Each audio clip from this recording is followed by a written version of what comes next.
আসসালামু আলাইকুম। অর্থনীতি অনার্স প্রথম বর্ষ এবং অর্থনীতি অনার্স দ্বিতীয় বর্ষের যে বিষয়টি নিয়ে আমি এখানে আলোচনা করব দুটি বর্ষেই আছে। বর্তমানে 2025 সালের পরীক্ষার্থীর জন্য অর্থনীতি প্রথম বর্ষের গাণিতিক অর্থনীতিতে মানে অর্থনীতিবিদদের জন্য গণিত 1 এই সাবজেক্টটির নবম অধ্যায়ে সিলেবাসের নবম অধ্যায়ের এবং দ্বিতীয় বর্ষের অর্থনীতি দ্বিতীয় বর্ষের এই সাবজেক্টটির গাণিতিক অর্থনীতির তৃতীয় অধ্যায়ে মানে সিলেবাসের তৃতীয় অধ্যায়ে যে বিষয়টি আলোচনা করা হয়েছে সমাকলন।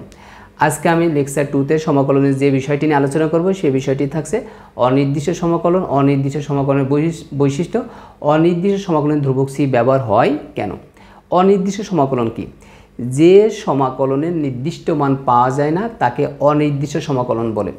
আরও লক্ষ্য করা যায় অনির্দিষ্ট সমাকলনের ভেতরে ধ্রুবক সি থাকে, সাথে সাথে এখানে চলক বিদ্যমান থাকে, কিন্তু নির্দিষ্ট সমাকলনে কোনো চলক থাকে না। এখন দেখো অনির্দিষ্ট সমাকলনের কিছু বৈশিষ্ট্য আছে। অনির্দিষ্ট সমাকলনে ধ্রুবক সি ব্যবহার করা হয়। অনির্দিষ্ট সমাকলনের উচ্চসীমা নিম্নসীমা থাকে না।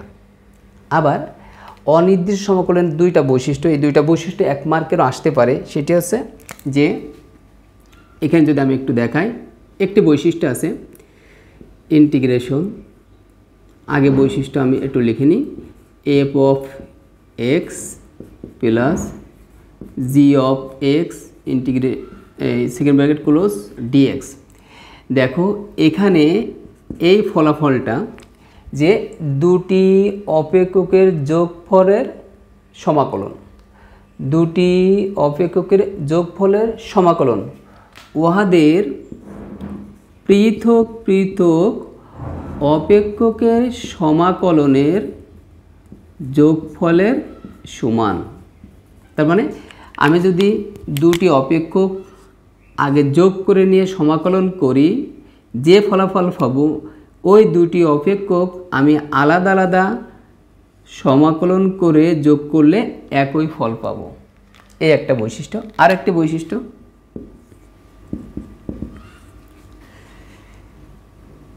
Integration K of F of X DX. এখানে যদি লক্ষ্য করা যায় কে ধ্রুবক, এফ অফ এক্স একটি অপেক্ষক। তার মানে কোনো ধ্রুবক এবং সেই চলকের গুণফলের সমাকলন, উহার ধ্রুবক এবং ওই অপেক্ষকের সমাকলনের গুণফলের সমান। তাহলে কোনো ধ্রুবক এবং অপেক্ষকের গুণফলের সমাকলন ওই ধ্রুবক এবং ওই অপেক্ষকের সমাকলনের গুণফলের সমান। এই যে অনির্দিষ্ট সমাকলনের যে কয়টা বৈশিষ্ট্য আছে তার ভিতরে ধ্রুবক সি ব্যবহার হয় কেন, এই দুইটা। আর অনির্দিষ্ট সমাকলনের উচ্চসীমা নিম্নসীমা থাকে না, খুবই গুরুত্বপূর্ণ বৈশিষ্ট্য, এগুলো 1 মার্কের হিসেবে আসতে পারে। এখন সমাকলনের ধ্রুবক সি ব্যবহার হয় কেন? আমরা জানি যে সমাকলন অন্তরকলনের বিপরীত প্রক্রিয়া। যখন আমরা অন্তরীকরণ করি, অন্তরীকরণ করার ক্ষেত্রে ধ্রুবক মান 0 হয়ে যায়। এখন সমাকলন যদি করা হয় ওই ধ্রুবক মানটা পাওয়া যায় না, তখন ধ্রুবক মান হিসেবে সি ব্যবহার করা হয়। যদিও নির্দিষ্ট যে মূল সমীকরণ সেখানকার ধ্রুবকের সাথে এখানকার ধ্রুবকের মিল হয় না। যেমন y সমান 2x প্লাস 5, যদি আমি এই অপেক্ষকটিকে অন্তরীকরণ করি তাহলে আমরা ফলাফল পাব 2। এখন এই যে অন্তরীকরণ করে যে ফলাফল পেলাম, এই ফলাফলকে যদি আমি সমাকলন করি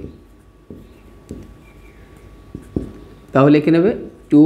আমরা জানি সমাকলন করলে ধ্রুবকের সাথে চলক গুণ হয়ে যায়, ধ্রুবকের সাথে চলক গুণ হয়ে যায়। ধ্রুবক কখনো সমাকলনের ক্ষেত্রে 0 হয় না।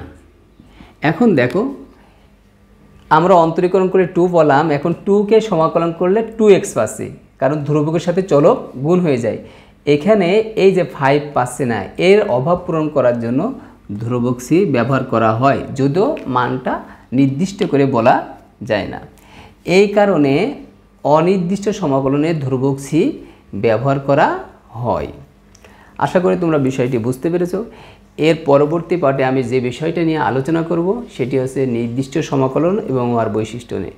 সবাইকে ধন্যবাদ। আসসালামু আলাইকুম ওয়া রাহমাতুল্লাহ।